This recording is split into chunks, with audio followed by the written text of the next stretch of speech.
Okay, hi, and welcome back to Amnesia The Dark Descent. We last left off, we just pretty much found our lantern, and I decided not to go in the basement, so let's see what we can find here first. Oh, well, thought I ran out of oil. So, what's in here? No, hey. 16th of May, 1839. The unflinching African sun has continued to plague our expedition, making it impossible to dig until dusk. How Professor Herbert managed to find the location in these vast plains of nothingness remains a mystery to me. When I asked him about the tomb again, he told me about the legend of Tin Hanan, the mother of us all. An interesting story in its own right, but I can't help feeling there's more.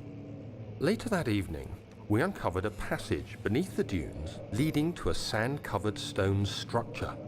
The professor was confident it was the tomb we sought and ordered the others to clear the way late into the dark, cold night.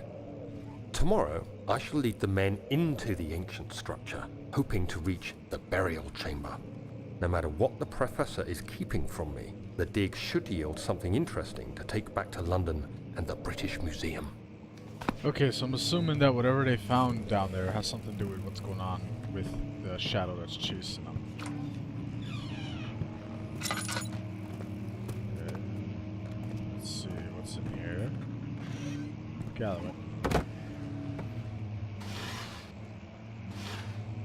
Oh, in the box.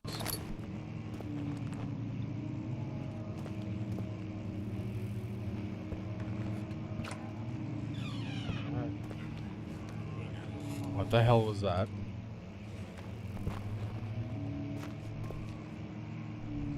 Yeah, oh, I can save a little bit of my lantern oil. No. Oh, there, look.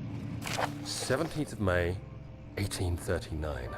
My hands tremble as I write. I feel a need to document my tribulation, for I fear that my memory will fail me if I linger. Today, I took some men and ventured into the dark, ancient passage we uncovered. Our torches burned faintly in the murky air as we slowly made our way underground. The men were superstitious and fearful. They argued loudly, and I felt their strange language getting to me. I mustered my strength and yelled at them to continue down the slopes and broken steps. The crudely carved passage confused me. It looked much older than the 4th century structure we had expected. The twisting path emerged into a great antechamber. The walls were lined with statues unlike any I'd ever seen. Despite their unearthly quality, I felt a strange familiarity toward them, which haunts me still. At the far end of the chamber, a great slab of stone sealed off whatever lay ahead. I gave the order to raise it, and as I pushed through the narrow space, the heavy stone suddenly dropped, sealing me inside. I was trapped. Well, that sucks to be you. Say, come on, open. Oh, wait, back. Okay.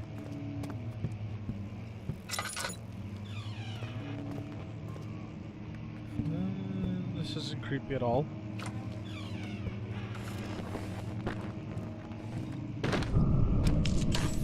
What was that?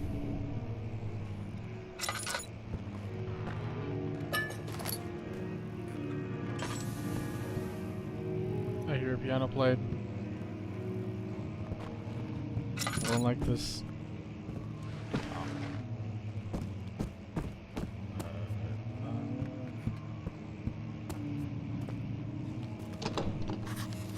It won't open, it is locked. No, that's not what I wanted to get to. Oh, that's not good. The door leading to the local history room is locked. Is there another entrance? In most cases, yes, there is.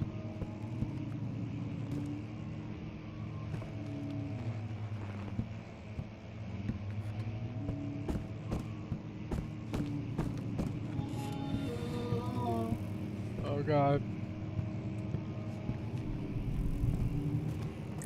Oh god. No, no, no, no, no, no, no, no. No. Okay. Oh boy. Get out of here. Oh shit. Right here.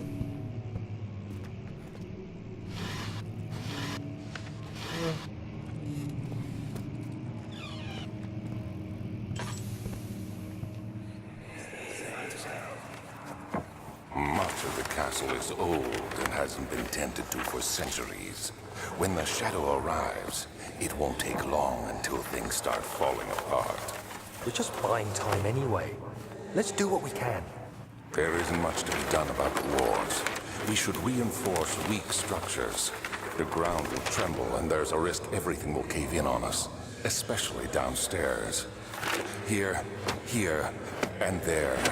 Let's get the servants working on it.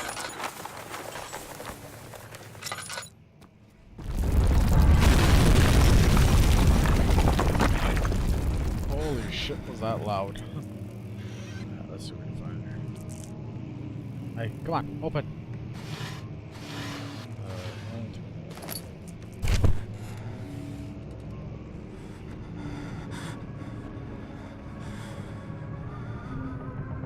17th of May, 1839. After pounding the unforgiving stone wall for what seemed like an eternity, I realized it was hopeless. I was trapped. I fell to the ground, gasping for air, trying to focus. That's when I saw a faint blue shimmer. My weakened body was heavy to carry, but I managed to push myself toward the enchanting light. It was waiting for me. Enclosed in dark nothingness, I felt myself drawn to the mystic light. I reached out, closing it in my hands. The faint glow escaped my fingers and began to spark brightly and spirit me away, unlocking alien memories of spiraling towers, endless deserts, and impossible geometry. The next thing I can remember is the grating sound of stone being lifted, the voices of the Arabs pulling me to safety, and grasped firmly in my hands was the broken pieces of a most peculiar relic. okay, well I'm assuming that too has something to do with later on in the story.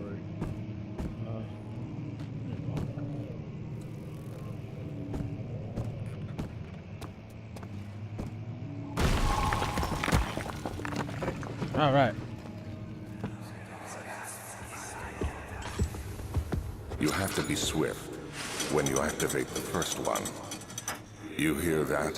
If it stops, you'll have to start over. Isn't all this a bit excessive? You can never be too careful, Daniel. Alstrad and Bernier Castle, 1801. Another region rich with lore and Alstrad, deep within the East Persian woods. For centuries there have been stories surrounding the hamlet and its neighbor, Castle Brennenburg. The quiet forest-clad mountains dressed with scattered lakes as picturesque as can be, albeit the area is haunted by the dark. Ask any local and you will hear proof of the widespread superstition. All travelers should indulge themselves in such conversations, since it will certainly serve as exciting entertainment. All of them have kept the twists on the tail, but there are some moves that keeps reappearing.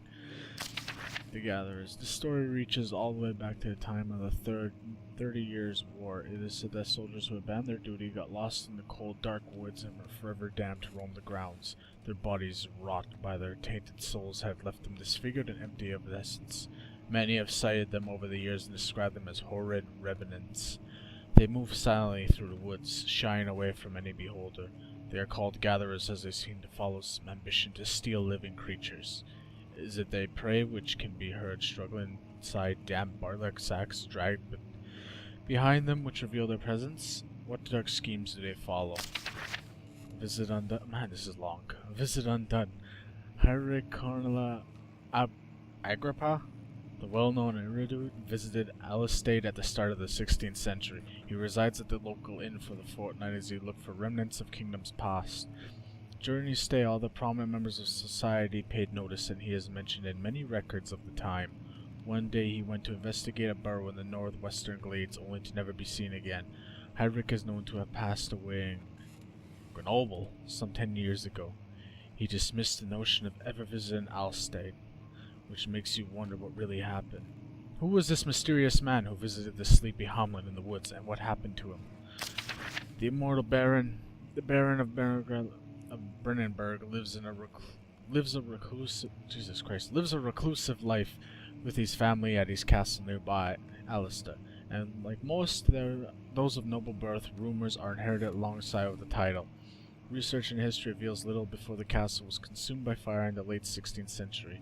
It was rebuilt by Alexander, a nobleman from the Rhinelands claiming the role of protector of the Prussian state.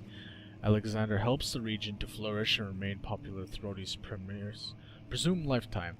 The family have always been secretive when it comes to lineage and heritage. Therefore, the birth and death of Alexander and his offspring has never been fully recorded. This has fed the idea that the Baron is in fact one of the same who came from the west over 300 years ago, living through the time of the occupants, enjoying the Coven Order of the Black Eagle along with the great leaders of this country. Well, that's nice. Backstory. What the hell was that noise? I heard something. Okay. Well. 1, 2. Where's number 3? Oh, there it is. And 3.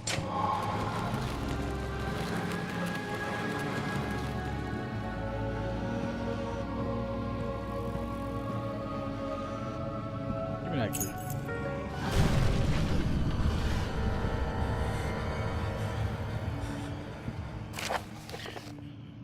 Regarding closing of the wine cellar, Wilhelm and these fools have endangered my research long enough with their absent-minded handling of the human vessel. The sheriff is keeping a watchful eye on the forest and is killing my trusty servants. It is just a matter of time until they follow the trail to Brennenburg. I need to lock Wilhelm and his men up to avoid further investigation from the public. The wine cellar will therefore be sealed off until the matter has been handled. Either the king's men leave or they will starve. Whatever comes first, they can rot for all I care.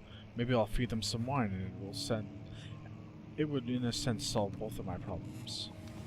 Well, that's nice to know. Anyways, I'm gonna have to cut it here because I'm way overdue. And I'll see you guys in the next video.